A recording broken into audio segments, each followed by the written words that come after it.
ایمان اور کفر کے بارے میں آپ پڑھیں گے۔ ایمان اسے کہتے ہیں کہ سچے دل سے ان سب باتوں کی تصدیق کرے جو ضروریات دین ہیں، اور کسی ایک ضرورت دینی کے انکار کو کفر کہتے ہیں۔ یہ مختصر ڈیفینیشن ہے۔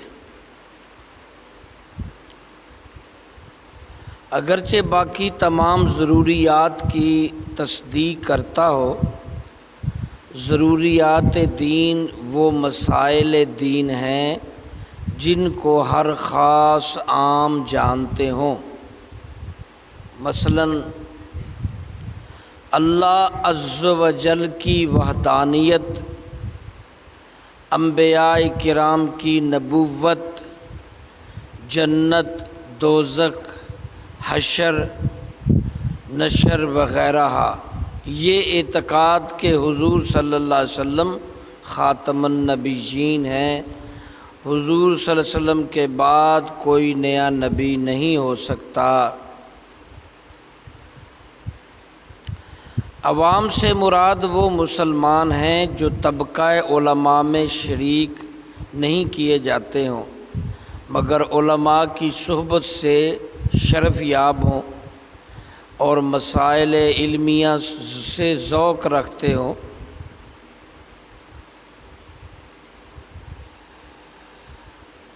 نہ کہ وہ جاہل جو کبھی دین پڑھا نہ سنا، نہ علماء کے پاس بیٹھا، دنیا میں مست رہا۔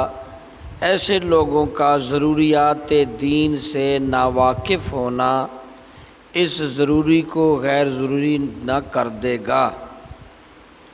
البتہ مسلمان ہونے کے لیے یہ بات ضروری ہے کہ ضروریات دین کے منکر نہ ہوں اور یہ اعتقاد رکھتے ہوں کہ اسلام میں جو کچھ ہے حق ہے۔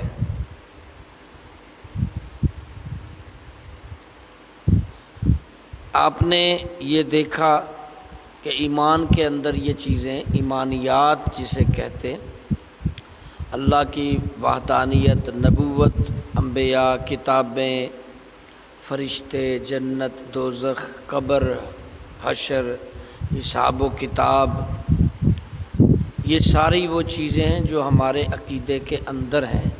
اس کا انکار کرنا کفر ہے، اقرار کرنا ایمان ہے۔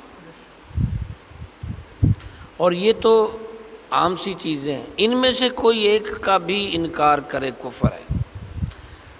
جنت دوزخ میں سے کوئی جنت کا انکار کرتا ہے، یا دوزخ کا، یا قیامت کے دن کا، یا حساب و کتاب کا، حوض کوثر، پل صراط، مرنے کے بعد پھر سے زندہ کیا جانا، فرشتوں کے بارے میں، یہ ساری انبیاء کے بارے میں، آسمانی کتابوں کے بارے میں، یہ ساری چیزوں پر ایمان رکھنا کہ حق ہیں، یہ ایمان ہے۔ ان میں سے کسی ایک کا بھی انکار کفر میں لے جائے گا، انسان کو کفر کر دے گا۔ اور مسلمان ہونے کے لیے یہ بھی شرط ہے کہ ان چیزوں کا اقرار کرے، زبان سے اقرار کرے، دل سے تصدیق کرے۔ جیسے آپ پڑھتے ہیں کہ ایمان یہ ہے کہ زبان سے اقرار کرنا اور دل سے تصدیق کرنا، یہ دونوں لازم و ملزوم ہے۔ کوئی شخص اگر صرف زبان سے اللہ اور رسول یا ان چیزوں جو ایمانیات ابھی بیان ہوئی ہیں، ان کا اگر صرف زبان سے اقرار کرتا ہے مگر دل سے تسلیم نہیں کرتا تو بھی مسلمان نہیں ہوگا۔ لیکن لوگ، کیونکہ ان لوگوں پر ہوگا کہ وہ اس کے دل کا معاملہ اللہ پر چھوڑ دیں، اس کے زبان کے اقرار سے اس پر یقین کریں کہ وہ مسلمان ہے۔ لوگوں کو یہ حکم ہے، لیکن بظاہر تو اسے مسلمانوں میں شمار کیا گیا ہے، لیکن کیونکہ اندر سے اس کا ایمان مکمل نہیں ہے، اس لیے وہ ایمان میں نہیں ہے۔ اور اگر کوئی شخص یہ اقرار کرے کہ بس دل سے تسلیم کر رہا ہے زبان سے اقرار نہیں کر رہا تو بھی اس کو دائرہ اسلام میں نہیں سمجھا جائے گا، کیوں دلوں کا معاملہ تو واقعی اللہ جانتے ہیں۔ ہمیں تو اقرار چاہیے نا، اس کی زبان سے سننا چاہیے کہ واقعی وہ اللہ کو ایک مانتا ہے، اور انبیاء کرام اور کتابیں، جنت، دوزخ، موت، قیامت کے دن حساب، ان چیزوں پر وہ برحق یقین رکھتا ہے۔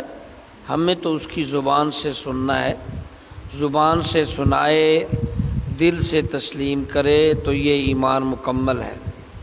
ایمان میں آنے کے بعد پھر حقوق و فرائض کا مسئلہ آتا ہے کہ اللہ تعالیٰ نے بندے پر جو ایمان لے آتا ہے اس پر کچھ چیزوں کا حق رکھا ہے کہ وہ پوری کرے، اور کچھ اس پر فرائض کیے ہیں کہ وہ فرض پورے کرے، یعنی حقوق بھی فرض کا درجہ رکھتے ہیں، حقوق بھی ایسے ہیں جو فرض ہے، لیکن یہ دو الگ ہیں۔ حقوق کا نام جب سنیں گے تو آپ ذہن میں لائیے کہ یہ بھی فرض ہیں، تو فرض ویسے ہی فرض ہیں، تو حقوق اللہ اور حقوق العباد بھی آئے گا۔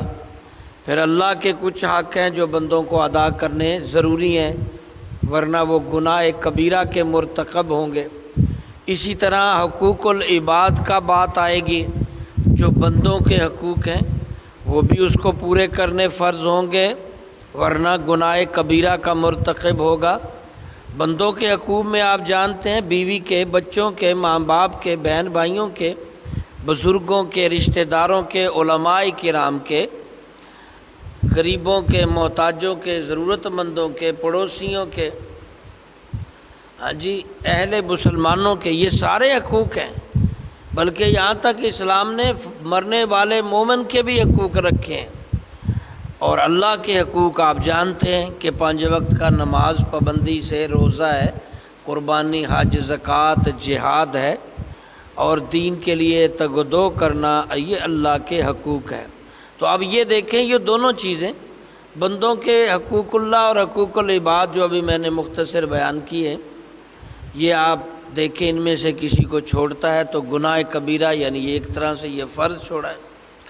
اور عمومی طور پر فرضوں کا جو شمار ہوتا ہے وہ شریعہ کے اندر آتا ہے، جیسے نماز فرض ہے، روزہ فرض ہے، غریب زکوٰۃ جو امیر ہے اس پہ فرض ہے، حج اس پہ فرض ہے، مالدار پہ قربانی فرض ہے، جہاد ہر مسلمان پر اپنے تئیں فرض ہے جتنی وہ استطاعت رکھتا ہے۔ تو فرائض کے اندر، نماز کے اندر بھی کچھ پھر مقرر کر دیے، اسی طرح روزے کے اندر بھی، باقی چیزوں میں بھی۔ تو بہرکیف یہ وہ چیزیں ہیں جسے ہر مسلمان کو پتہ ہونا چاہیے، اور یہ چیزیں وہ اس کو پورا بھی کرے، یہ ایمان ہے۔ ان چیزوں کا انکار کرتا ہے، چھوڑتا ہے، ان میں سے کچھ چیزیں جو ایمان سے خارج کرتی ہیں۔ ابھی جو حقوق اللہ، حقوق العباد کہے تو اس سے بندہ گناہ کبیرہ کا مرتکب ہوتا ہے، اس لیے ذمہ دار بنیں اور ان چیزوں پر عمل کریں۔ اللہ رب العزت ہم سب کو عمل کی توفیق عطا فرمائے۔